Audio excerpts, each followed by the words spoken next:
अस्सलाम वालेकुम। आज के इस वीडियो में आपको बताएंगे पट्ठों को ताकत देने वाली चीज़ों के बारे में। अदरक वाली चाय का ज़्यादा इस्तेमाल करें। पट्ठों की ताकत के लिए गाय का गोश्त का इस्तेमाल ज़रूर करें।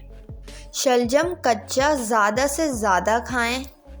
किशमिश का ज़्यादा इस्तेमाल करें। पट्ठों को ताकतवर बनाने में दलिया का इस्तेमाल ज़रूर करें। गाजर का हलवा खाएं। गन्ने का जूस पिएं। पट्ठों को ताकतवर बनाना है तो रोटी से पहले एक खजूर खाएं। नीम गर्म पानी में हल्दी मिलाकर पिएं। अदरक का इस्तेमाल बढ़ा दें। ये तमाम वो चीज़ें हैं जिनको इस्तेमाल करने से पट्ठों को ताकत मिलती है। इन चीज़ों का इस्तेमाल अपनी रोज़मर्रा ज़िंदगी में शामिल करके आप अपने पट्ठों को ताकतवर बना सकते हैं। उम्मीद करती हूँ आपको ये वीडियो पसंद आई होगी। वीडियो पसंद आई हो तो वीडियो को लाइक और मेरे चैनल को सब्सक्राइब करके बेल नोटिफिकेशन ज़रूर ऑन कर लें।